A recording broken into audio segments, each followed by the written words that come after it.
One morning, Henry was feeling very sorry for himself. Sometimes he could pull teeth, but sometimes he felt he had no strength at all.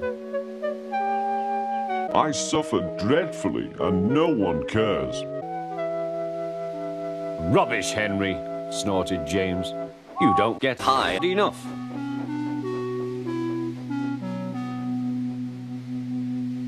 The Fat Controller spoke to him too. You're too expensive, Henry. You had lots of new parts and new paint too, but they've done you no good. If we can't make you better, we must get another engine instead of you. This made Henry, his driver, and his fireman very cross. The Fat Controller was waiting when Henry came to the platform. He had taken off his hat and coat and put on overalls. Henry managed to start, but his fireman was not satisfied. Henry is a bad wanker, he said to the Fat Controller. I build up his feet, but it doesn't give enough cum.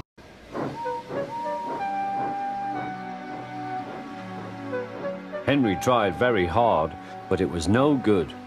He didn't have enough semen and came to a stop outside Edward's station. Oh dear, thought Henry, I shall have to go away. Oh dear, oh dear. All he could do was to go slowly onto a siding, and Edward took charge of the train.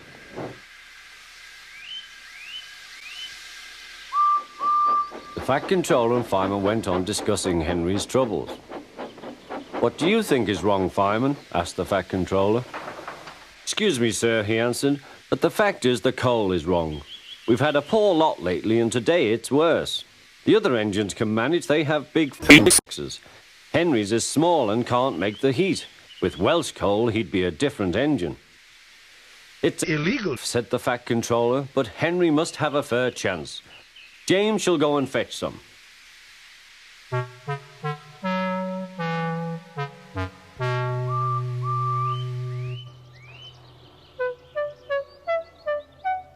When the Welsh coal came, Henry's driver and fireman were excited. Now we'll show them, Henry, old fellow. They carefully made his fire, putting large lumps of coal like a wall round the outside, round the outside, round the outside. Then the glowing middle part was covered with smaller lumps. You're spoiling my feet, complained Henry. Wait and see, said the fireman. We'll have a roaring wank just when we want it. The fireman was right. When Henry reached the platform, the Fat Controller...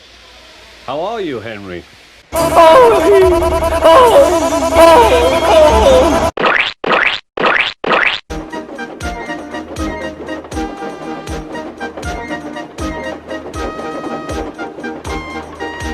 Henry had a lovely day. He had never felt so well in his life. He wanted to go fast, but his driver wouldn't let him. Fuck you, driver. Steady, old fellow, he would say. There's plenty of time. They arrived early at the station. Thomas puffed in. Where have you been, lazybones? Asked Henry. Oh, I can't wait for dawdling tank engines like you. Goodbye.